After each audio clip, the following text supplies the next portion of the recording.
And so after that comes like a series of like, what do they call it? It's like one of those like self assessments.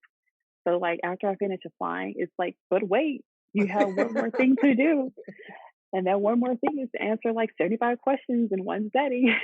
So they ask you all these questions like, and these questions are definitely aligned to make sure that you're the best fit to become a flight attendant. Because remember, as a flight attendant, you're going to be all around the world and you're going to meet so many different people. So they want to make sure that you're able to be more of like a palm tree. Mm-hmm. Sometimes there's delays that'll happen. Sometimes there's cancellations, and you're at the airport. So you have to make sure that you actually fit the job description. Oh no! I don't get it. It's okay. We get it. I was like, yes, Lord, come on with the cancellations. Ooh, we going in and now just kidding. I don't know if you know this, but I'm black. Am I good? He's with the best of them, and he's one of my favorite men to emphasize. that entrance sounds like much more than who I actually am. My guest of honor is a classic beauty that has graced many runways. She received her Bachelor's of Liberal Arts degree in Communications with a focus in public relations and a minor in business administration from UT Arlington. She previously worked in luxury cosmetics for 7 years while attending school and interning. Now she has transitioned into a career as a cabin crew member with American Airlines. She completed over 3,600 flight hours, including domestic and international travel, within 3.5 years. Some of her accomplishments include being invited to participate in the company's special assignments as a Flight Attendant Ambassador for the Universal Music Group's 2018 60th Annual Grammy Awards after party in New York, Budapest Experiential in Hungary, and LVMH Travel Summit in 2019. Let's just say her passport is stamped. And today my guest of honor is Chloe Walker. How you doing? I'm good. How are you? I'm good, blessed. So good. I'm very happy to make it to 2021. Oh, I know, right? Let's hope we can make it through this year too. We will. Look, we're gonna make it. I feel like it's gonna turn over soon. So right. That's right. We got this. Mm-hmm. So tell me real quick, how has quarantining been for you? Because I mean, it's a whole thing for you. Yeah. So, I live in New York City in Brooklyn, and the quarantine life here is like probably so different than any other state. New York City was hit the hardest with the coronavirus. And so around April and May is when my base in New York City, they decided to not have their flight attendants or pilots to work out of the city. So that way we can quarantine. And so I'm not working for 2 months. I'm at home. I'm watching the news daily with Governor Cuomo. And, he goes over the numbers, and it's so crazy just to know how many people who are losing their life to coronavirus, to COVID-19. Yeah. I mean, every day the numbers are getting higher and higher and higher. And I'm just like, oh my God, like this is just getting out of control, Mm-hmm. And, I see the governor trying to, help those who in need, help the city, help with PPE. And then also being in the airline industry, the only PPE we have are like gloves. We do have some other medical PPE, but we can only use that medical PPE if there's a medical situation on board. Mm-hmm. And we're giving the okay to do that by an actual physician on call. So our only PPE we can really use is just the gloves we have that we will use for picking up garbage, and then of course we'll have our mask on and stuff like that. But the airline really didn't really get their PPE or more of like sanitizing things until maybe a little bit like in midsummer. Wow. And and I can understand. I mean, everyone in in the U.S. is like fighting for PPE. These nurses and doctors, they need it more. Yeah. Our PPE may be a little bit different from theirs, but we got ours at the probably appropriate time. We could possibly get it, but quarantine life here is just more of like relaxing, trying to, focus on myself. I know a lot of us have probably gained the COVID-15 or the COVID-19. Or 30 or 40. Right. So, and hey, you gotta like get through it. And so eating was pretty cool, just sitting around eating a lot. But I also got to like, visit with my flight attendant friends because we're always on the go. And Mm-hmm. so because we were able to really quarantine and stay home a lot, we were able to kind of visit each other. There was COVID tests involved, Mm-hmm. but a lot of outdoor activities like the park, like Central Park, like Hudson Yards, like all those kind of great things that I have never done because I've been working and I'm always gone. I'm able to do it during quarantine. So Yeah. I feel like, quarantine is, I find the blessings in it, Yeah. because, I'm like, yeah, I do understand that COVID is real. Things are hard. It's a difficult time for everyone, but how can we all get through this? You have to find that happiness that, you can bring back to yourself and get through difficult times. Yeah. So that was visiting with friends in the park and, just enjoying a lot of outdoor activity, rollerblading. Well, Yeah, I'm glad you're looking at it like that because I mean it's all about perspective, period. it So is. It I'm is. happy that you're taking advantage of the time and actually like you just Mhm. using it to better yourself because a lot of people Yeah. are just sulking when they could be like Yeah. enhancing themselves right now. So True. that That makes is me happy true. to hear that. Thank you. Thank you.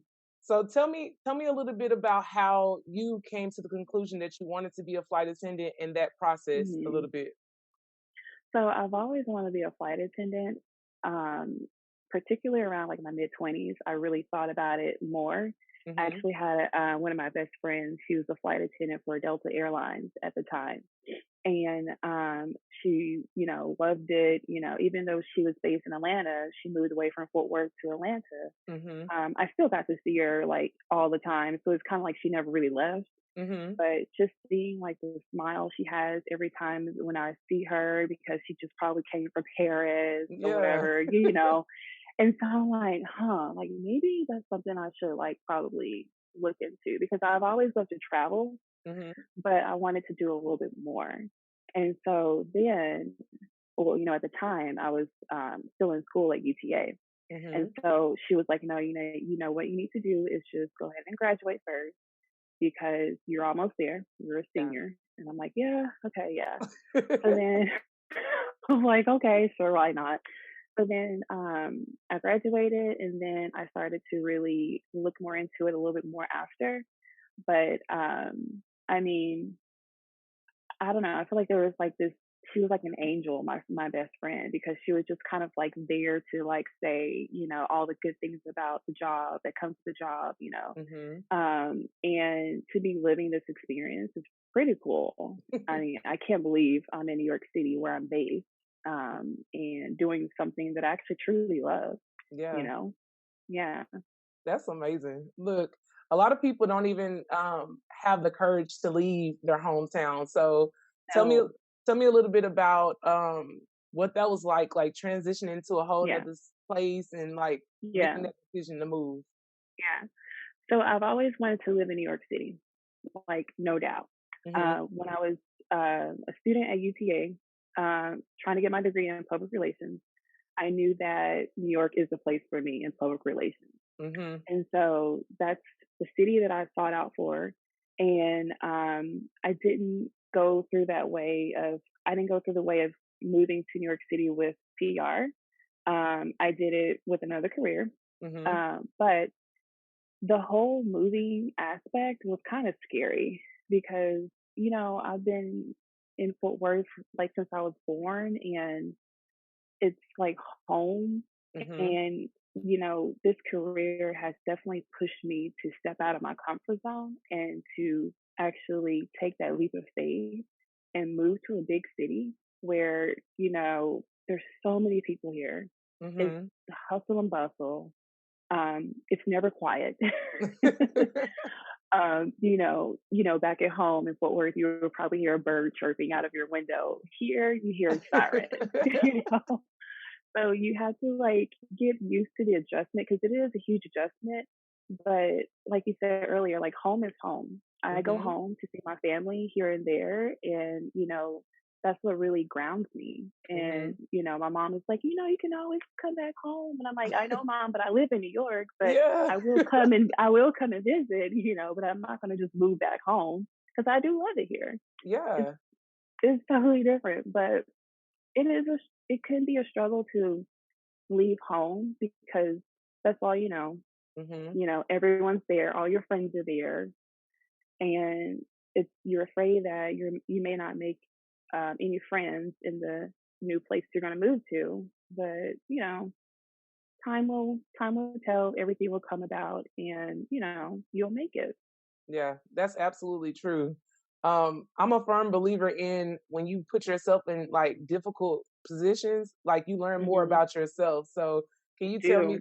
tell me what you've learned about yourself from being able to make that transition?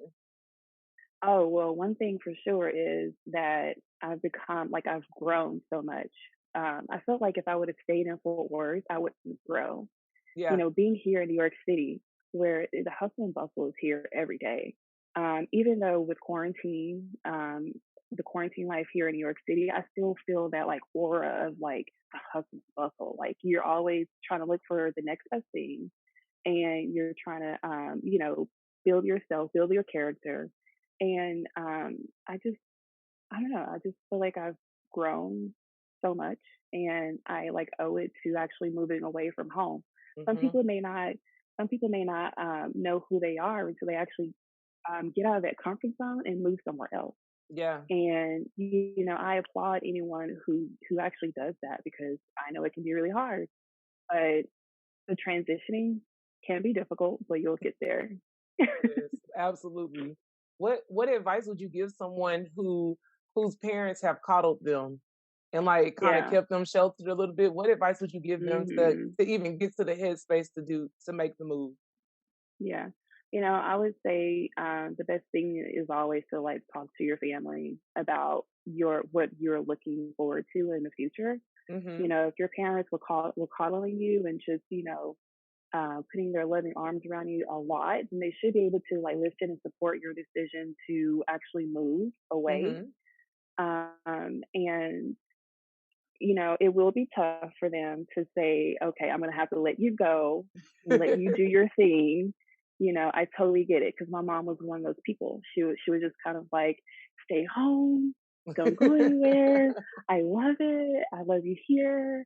And, she gave me a lot of support over the years, for sure. But I know it took her some time to like realize that, her baby girl is like, what I was like 29 at the time. Like she's grown, Yeah, she has to take the step forward to advance her career and her life.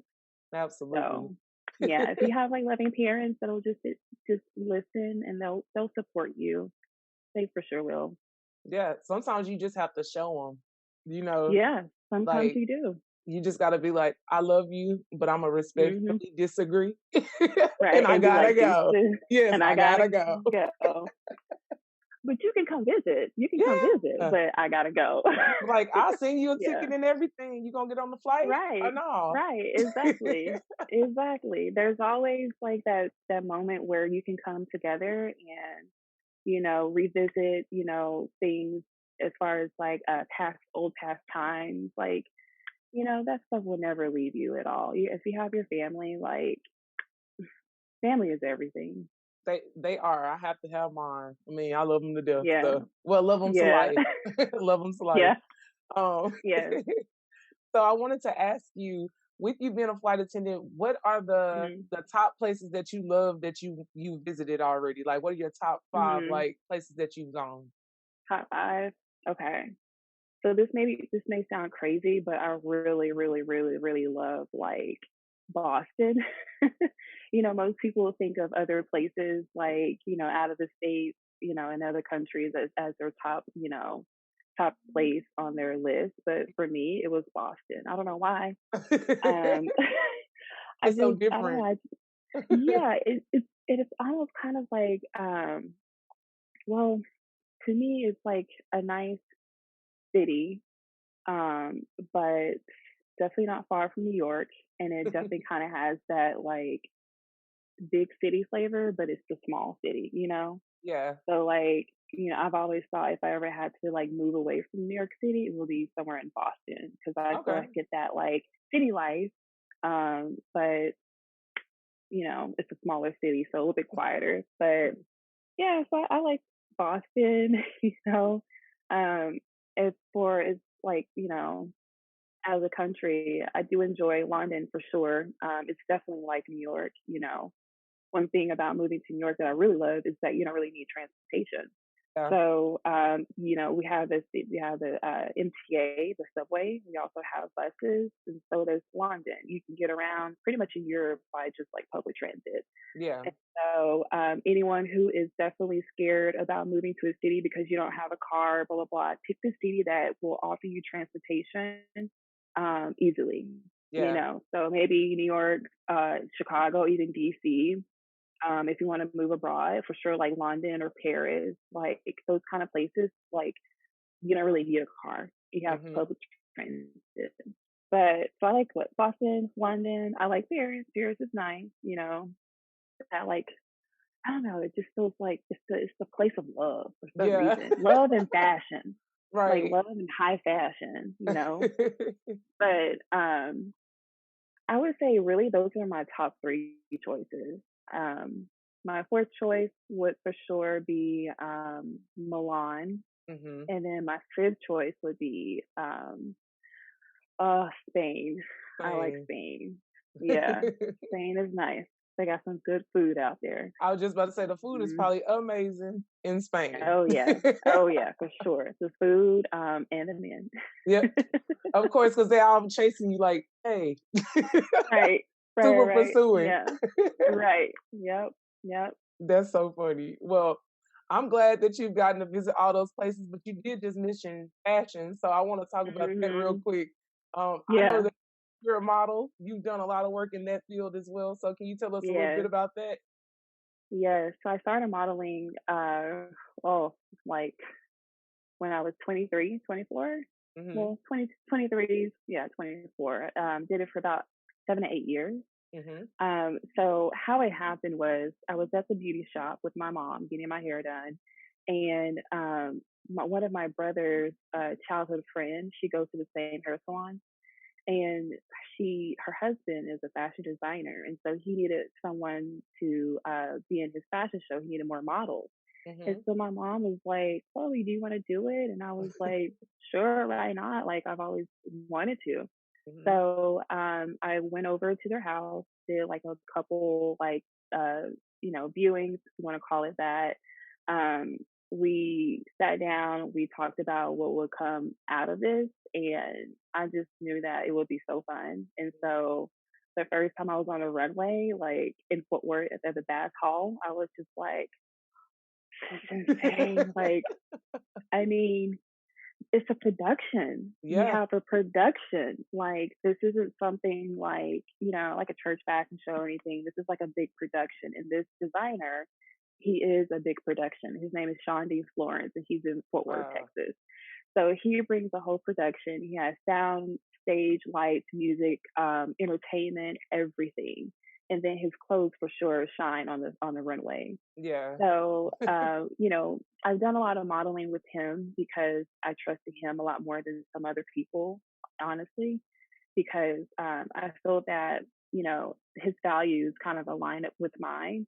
And so I wanted to definitely stay in the area where I trust someone Mhm. with modeling their clothes because, even though I was like 23, I didn't really want to wear something revealing. That's just not who I am. Yeah. And so he never said like, you're gonna wear this, It will always be like, hey, are you comfortable, doing this or doing that? But I would never put myself in a situation where I'm so uncomfortable. And I thank him for actually trusting me and giving me the support and all the advice and stuff like that to be a model. So modeling was really fun. I've done it. mainly in Dallas Fort Worth area. Hmm. I've always wanted to do it in New York City, of course, but unfortunately, my as far as like my life, it took me in a different road from going to New York City, which was totally fine because I had found a career in cosmetics, luxury cosmetics. Yeah. Who knew? Who knew? Like, I thought it would just be like, I'm going to go be a supermodel in New York City, and turned out to be, no, I'm going to stay home, go to school, Hmm. and change my career and actually become like a makeup artist and stuff. So See, modeling definitely for sure transitioned me to do other things for sure. God has a crazy way of working. Like He he'll just does. expose you to stuff, just like the things you Hmm. never even thought your mama was the plug for Yeah. that. And look what Yeah. happened. And look what happened. And she always says, I'm your momager, right? I'm like, yeah, mom, you're my momager for sure. For Your sure. mom, I love your mom. She's hilarious. Oh, thank you. I love it too. So tell us a little bit about why you love makeup in like that world as Yeah. well. Tell us about your time in makeup. Yeah. So my time in luxury cosmetics was really fun. You meet a lot of different people. I was pretty much working, of course, in retail. Hmm. So you meet a lot of different customers, and you have to listen for sure. As far as like in customer service, you have to listen. Every client is going to be different. Everyone is not going to be the same. Some people will like to look like Kim Kardashian, and some people will like a minimal makeup that looks Yeah, very natural. that would be me. And same. This is all that I do right here. Like Yes, nothing more. But natural. I totally get it. I totally get it. Something natural, but one thing I love about like cosmetics is just like it it actually kind of helps to boost you up a little bit sometimes, if you feel like you're down and you want to just have like a nice pick me up, you want to like put on a bright red lipstick to cheer you up, do it. Hmm. I feel like, makeup is something to enhance your beauty, not to really change your beauty.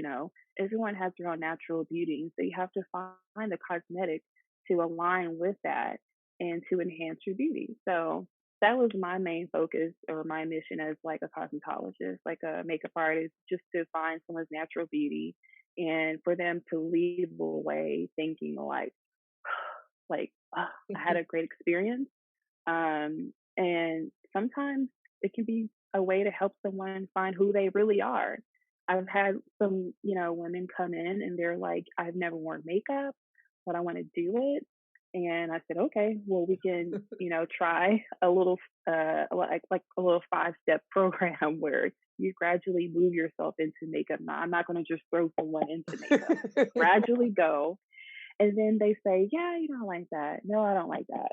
I do like that more. And so that's one of my main missions was as far as like, being a makeup artist. It's just to find someone, it's just really to help someone find who they really are. Because sometimes, you don't really know who you are until you probably step out of the box and try a little makeup maybe. But um, I was just very grateful just to actually interact with people because that brings me so much joy. Yeah, I can see that. I Hmm. mean, you get to actually help people mold themselves and like really find their confidence because sometimes they Hmm. need that little boost. Yeah, Sometimes they need that. sometimes they do. Yeah. Sometimes they do. Sometimes they'll come into the store and they're upset because something happened at the job. They came on a lunch break just to grab a few items, but they're upset something happened on the job previously, and so they're just like just make me feel beautiful so I can get rid of this like stress and anxiety. And I say, okay, cool, let's go. I'll do like a little touch up, touch up their mascara, touch up the blush, touch up the lipstick or lip gloss, that kind of stuff. So that way they go back to the office and they're like, what stress, what anxiety. I'm still fly. No. Right. I'm still fine. Like, I got this. Yes, ma'am. I want to ask you how you got to be in a space where you're self confident. Like, what was your process Mm. with becoming more self confident? Oh, well, I will say, like, younger, like, my self esteem was not like the best. You know, um, I probably was around like middle school or maybe like freshman in high school. You see all these people in the magazines and you realize, like, of course you look different from them, but for sure they're probably Photoshop and the airbrush and that kind of stuff. So like my self confidence and self esteem was like probably not the best. But I feel like most people go through that in their preteen or teenage years. And so, one of my older brothers, Tori, he actually sat me down and he would just like had me look through this magazine of like models. He was just like, look at them. This is not real. I've seen what they look like in real life. Has Exactly. he? Who knows? He probably hasn't, but I'm his little sister. I'm his little sister. And he's just like, no, like you shouldn't have to think about that kind of stuff at your age, even though, it happens. But he was just like, no, he was like, no, you're beauty. You are beautiful in your own way. And so I started to, of course, use the sticky notes or the post-its that everyone's uses. And, I would start writing like self affirmations on there and just kind of like things that'll help like boost myself and my confidence. And so I would put those like sometimes in my textbook. Sometimes I would just put it in my backpack. Sometimes I'll just put it like in my room, on my closet doors when I open up every day, and I'm trying to get dressed. I see that the post-it note is there and it's just something to remind myself. But, I'm very thankful for my brother for sure. And, just using the resources that I had, like the post-it notes, it just really helped me to mold myself into who I am. I know it's hard, especially like these kids are growing up in these days in the social media era. Yeah. So everything on TikTok, everything on Facebook and Instagram is all filter this, filter that, and it's just, sometimes it can really hurt someone's self-esteem and confidence because they feel like they're not what they should look like. And Right. so boosting my self-confidence definitely took some time, but I feel like for me, having my big brother to sit me down and say, you're fine, you're beautiful. Like, and plus, of course, I'm still growing. Yeah. I'm not finished growing yet, everyone doesn't, people don't realize, like, when you're a preteen or you're a teenager, you're not done yet growing. Like, you still have more growth to do, Yeah. So it's like, don't always, put yourself down as far as like what you look like and what you don't look like. Me being a dark skinned woman, chocolate girl, like it took some time for me to be like, okay, I like my skin, of course, with the whole Black Lives Matter movement here in New York City, there's like protests every day, and I was there. But if doing things like that, it also kind of helped me just like just feel more of like who I am and just be more comfortable with myself when I was just participating in those protests in New York City. Yeah. So there was a struggle with self-esteem and self-confidence, but I feel like over the time of just finding out who I am and just reensuring that I am a good person, I am beautiful, my skin color is accepted, it helped me to be who I am this day. Yeah. I'm happy that your brother did that for you because it's different hearing it from a man. Your brother, it's completely different because your mom is going to say that. You know what I'm saying? Exactly. Yeah, exactly. Yeah, your mom is going to definitely say it, but your brother's like hearing it from a male perspective, I was just kind of like, wow, like, thank you. Like, I guess I receive it. Okay. Right. Exactly. That's true. That's so funny. I will say this too. It's always good to surround yourself with good people. And I mean, friendships and different relationships always can fill you up or sometimes subtract from you. So tell me, what are your 5 non-negotiables when it comes to friendships and relationships? Yeah. So what I really look forward into is like a friendship or a relationship is just someone who is not judgmental. You want to be able to come to someone and be able to talk to them about like an issue without them judging you from the get-go. Yeah. And You want to make sure that they're able to listen and not try to like fix your mistakes right away. You know, you want someone to be there to be have a shoulder for you to lean on. Mm-hmm. So someone who is non-judgmental, and someone who is truthful and honest, because sometimes you're gonna need your friends to be like, "Girl, you should never done that," or like, like you should have never done that. Like, you know, I would probably go about it in this way instead of what you did, but I do see where you're coming from, and you know, I'm here to help you. So being non-judgmental, being an honest, truthful person, and then I would say someone who is there to see you grow, Mm-hmm. because I think it's very important for you to have friends or just a relationship for sure where growth is actually invited, you know. So it's best if you're around someone who sees, you know, the potential that you can be.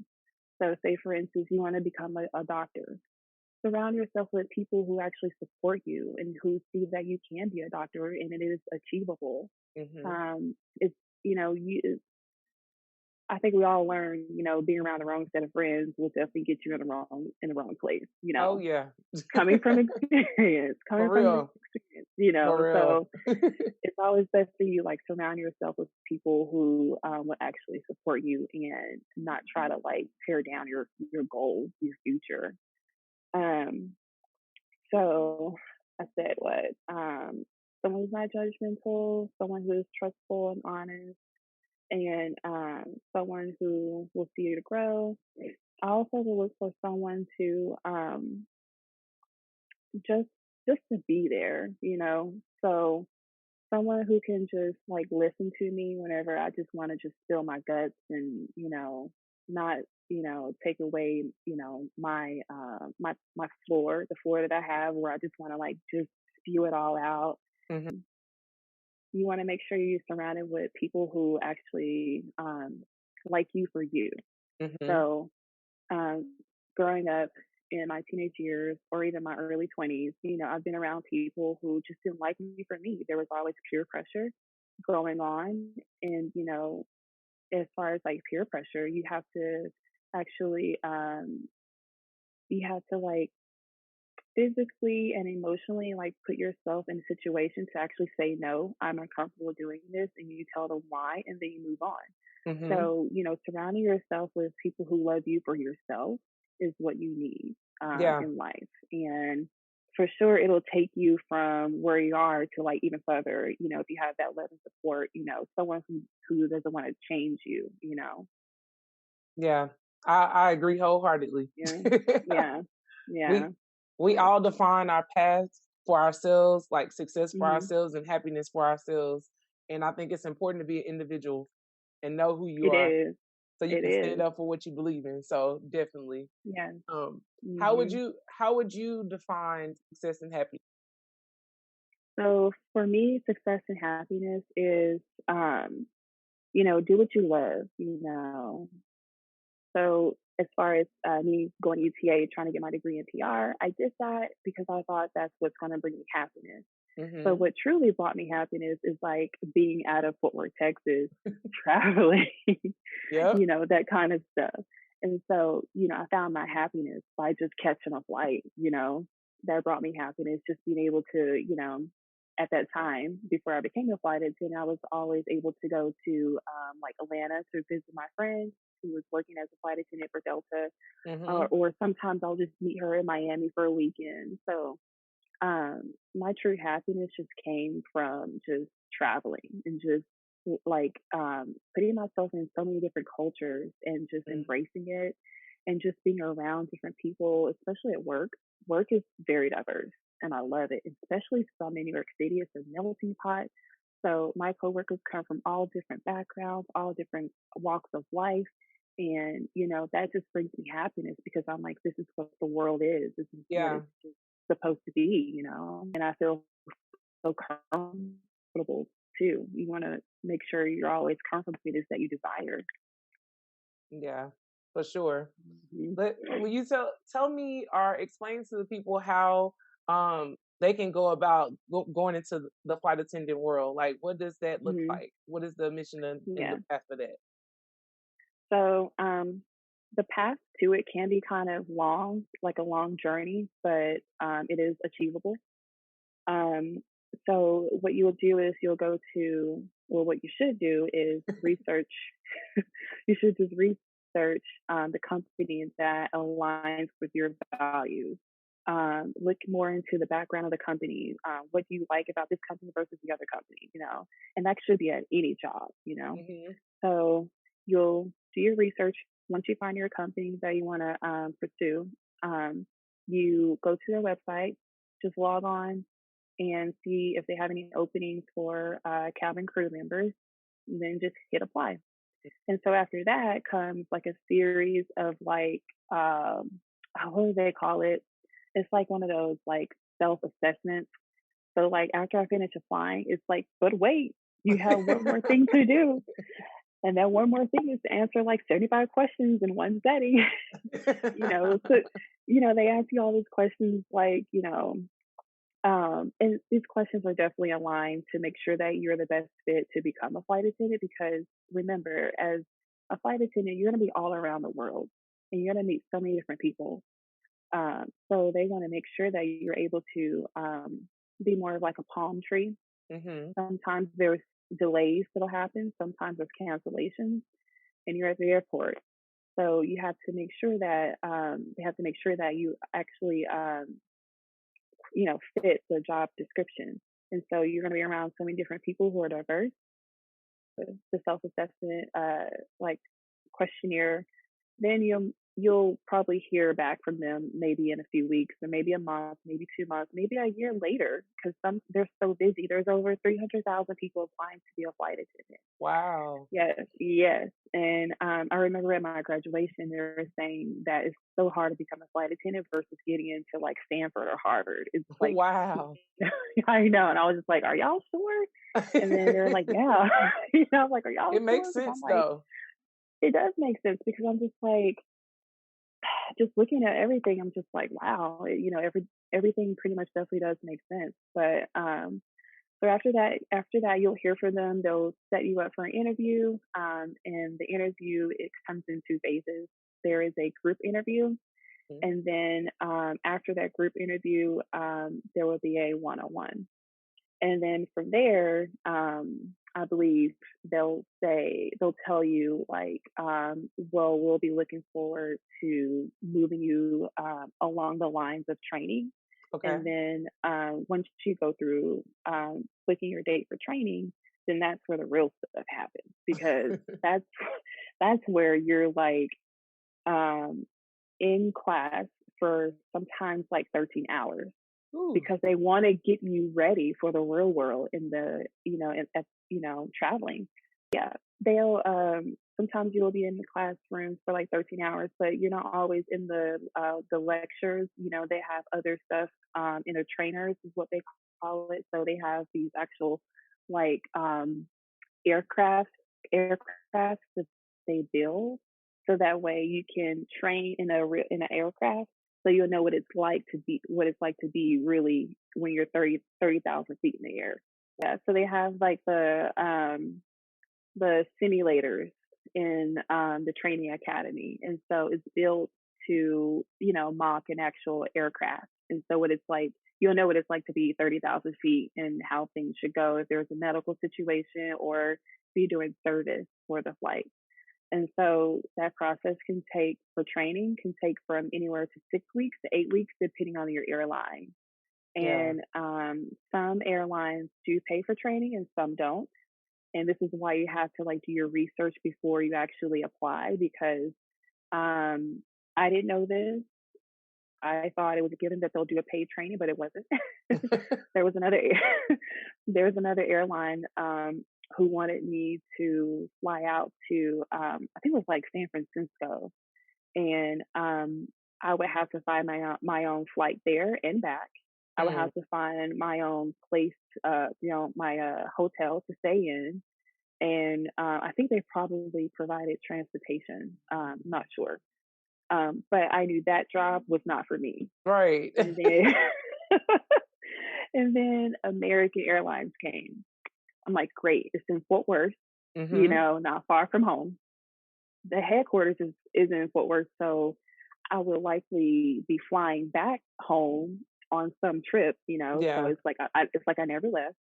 And because it wasn't a paid training, they did offer us hotel and hotel accommodations and also food accommodations.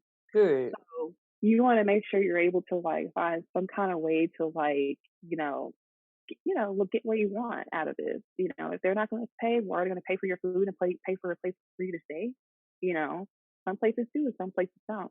Yeah. But it is a process, and the journey can be kind of hard and a long road. But like that journey is what's going to mold you and build you to who you are. Absolutely. And you'll meet so many different people too along the way, and those instructors that are there, they're bigger mentors as well, So if anyone is looking to, move into the lines of that, please let me know. If you want to give them my information, that's great as well. I I'll love put to it see in there. I love to see more people, especially more Mm-hmm.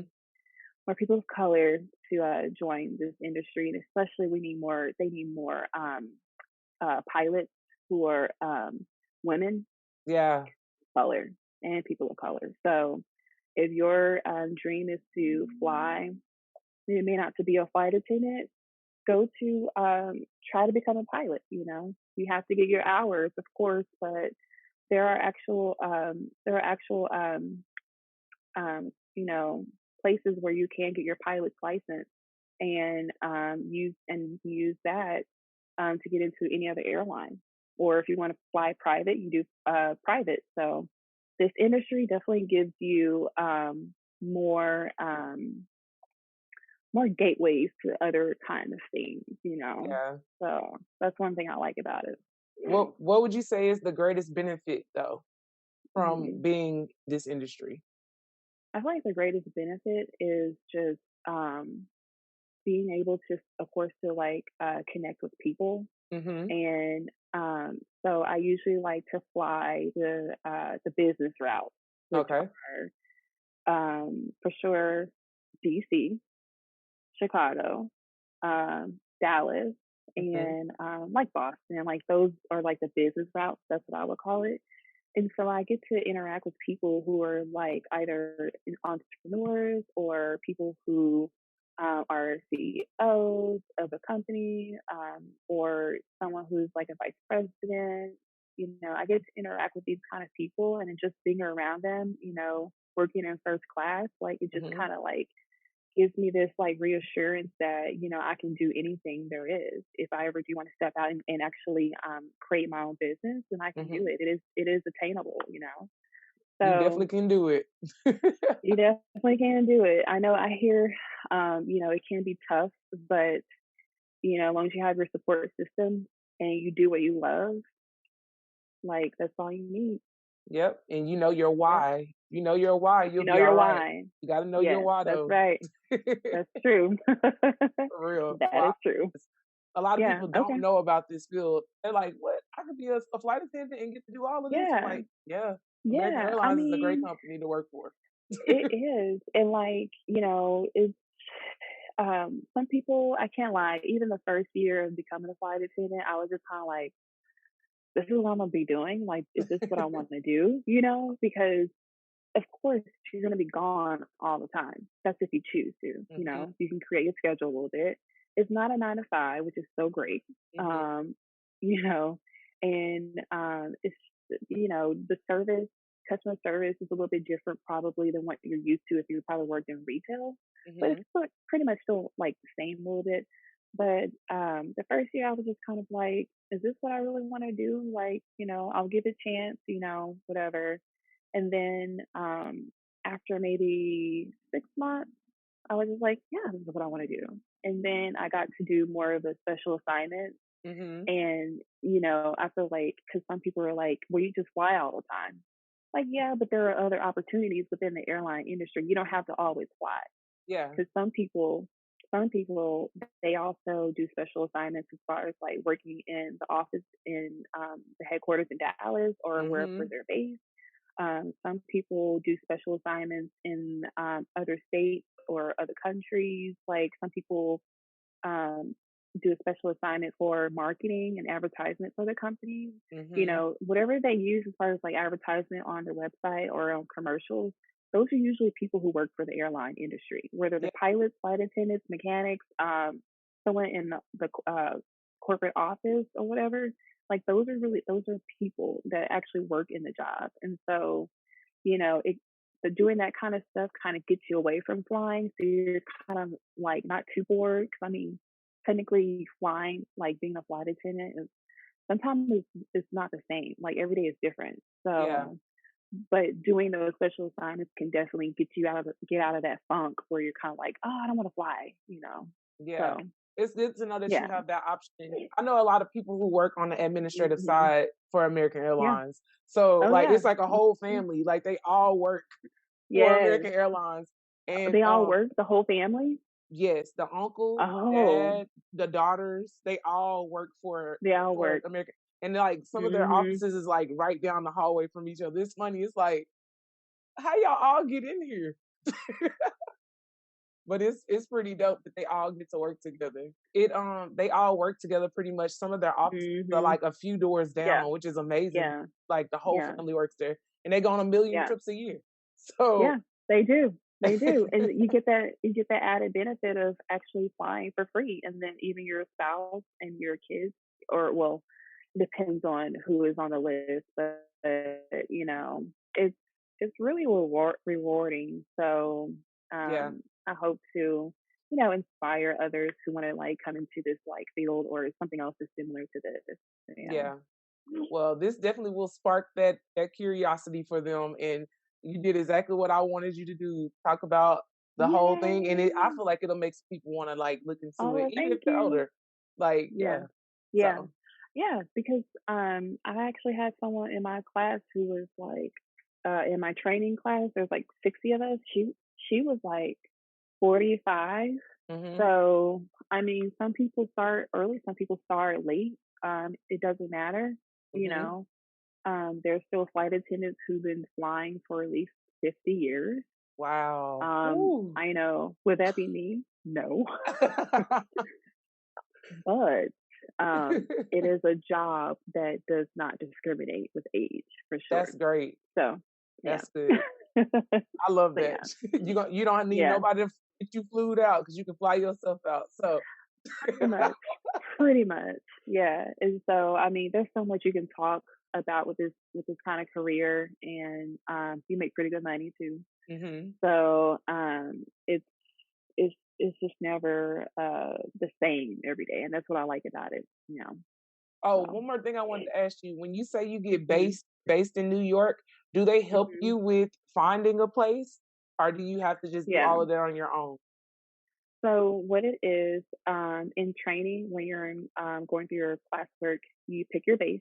They give you hmm a whole list of bases. The bases are, of course, DFW, Miami, LA, Boston, DC, Phoenix, Charlotte, Philly, Chicago, um, All the and big I places. think, yeah, all the big places. So you pick your base, you rank them between 1 to 10 or however many, you put the one you really want to go as your highest, of course. And so what I did was put New York as my first choice. I hmm had I have I had a first cousin on my dad's side. She lived in New York City. And so I was like, oh, great, I know someone already out there. And so then my second choice was VFW. So if I hmm can't get to New York, at least put me where I am at home. Yeah. And so they gave me my first choice. But as far as like moving there, they don't really give you like a moving expense to move to your base. They do compensate for your like in dock So like your orientation days, they do Hmm. compensate you for that. But as far as living expenses on your right out of training, they don't really do. However, if currently right now, I was pretty much furloughed. So I was one of the flight attendants that was furloughed in October. And Hmm. so because the government passed the PSP a second time, um, and that include airline industries, and so American was able to recall those 8,000 flight attendants back, and bring them back on payroll. Good. And so this is like another aspect of being in the airline industry. However, I will say I've been very fortunate because even though I was furloughed, because we have a union and we have a contract, I didn't really have to, from my perspective, like um, money wasn't really an issue. I knew I could apply for unemployment, but we do get furlough pay. Yeah. So I was able to, be off of out of work from October, November, December with my furlough pay, that kind of stuff, and get through, pay my rent, pay my utilities. And Hmm. then I did also apply for unemployment, that kind of stuff. So I feel like this pandemic really hit some people really hard, but I'm very fortunate because I don't really have to actually go out and find a job because I Yeah. was still getting paid while I was gone. Yeah. So I feel like that's also like, what do you call it? Like, um, oh, what's the word? It's like, um, not an incentive, but it's like because I'm furloughed, like I don't have to worry about finding a job right away. I don't know what you call it. I forgot the word. I can't get it to my mind right now, but whatever. It's But okay. yeah, I was just very fortunate. So of course when the economy is hit, sometimes the airline industry will get hit hard too. But Yeah. and so with that, now they recalled everybody back to work. You have to put in your bases again, your base request. And so Hmm. they say, tell us the base that you want to go to. If you want to stay in the same base, you can do that. But if you want to move to another base, that's fine. But they said that, if you put down your initial base, so say for instance, um, I want to stay in my base in New York City, but they were not allowed to give me that award because of just staffing in some bases. They need more people somewhere else versus here. Hmm. Then they will pay your moving expenses. They'll help you out. Okay, Yeah. that makes So it sense. depends. It depends on the situation, but they definitely will do in this situation for sure. That makes perfect sense. And I mean, there's so many other questions. I mean, there's so many more things about this industry and this career. So if anyone has any questions and I did not cover, please let me know and I can talk to them privately or whatever. Okay, sounds good. Thank you so much. Do you believe your purpose is a journey or a destination? I feel like it's more of a journey because, like I said earlier, like you're gonna like on your path to whatever it is that you want to attain in your life. There's going to be so many different gateways to probably get to it, or there's going to be so many different people coming along the way. Uh, Hmm. for me, I feel like that just really mold more of like my character, like who I am. It showed, the skills that I acquire and the skills that I probably need to acquire more. It Hmm. kind of like gets me to a place where, I know who I am. I know my downfalls. I know my strengths. That kind of stuff. And I just feel like this journey will never end. And I love that. Yeah. Like, I just love that. Like, I just know this journey is just going to keep going and going and going and going. And that's Yes. what I look forward to because I don't want it to be a destination. I feel like if it's a destination, then what else do I need to do? Like, Exactly. it's like an end zone, like I want to be able to like just feel that like that I don't know, that feeling of like I'm going and I'm going and I'm going and like nothing's gonna stop me and I have support along the way and I'm happy. That's all that matters. That's all that matters. That's That's all that right. matters. That's And all that matters. and my last question is, if you knew then what you know now, would you change anything? Oh,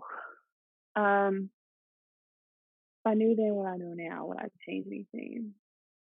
I mean, I feel like with God being, someone who is like the head of like my life, I put him first. I feel like, the mistakes that I made in the past in my 20s, it for sure led me to who I am in my 30s. So I'm kind of like, you know, I accept any, roadblock or like just anything as far as like something that kind of just puts me off my game or puts me off my road. I Mm-hmm. just look at it as far as like, this is what built me to be who I am. Yeah. Of course, I wish I didn't make those mistakes in the past or whatever it is, but it's just that's life. You Yeah. have to look at your mistakes and figure out how you can overcome those mistakes and not make them again. And so, yeah, Well, with acknowledging God first, you're gonna always be in a position to elevate. So, that's um, right. I am so Keep them, keep them first. keep them first. That's right. Yes. Well, I'm so proud of you, Chloe. I'm so excited for you Oh, because I thank you. know. I'm so proud of you too. You're doing a good job with this. Thank you so much. I was like, Yeah. Chloe is definitely going to go on and do even more amazing things, and I'm proud of you for doing what you Oh, want to do for yourself. So, thank oh, you. thank you. Thank you for having me on here too. I really appreciate it. No problem at all.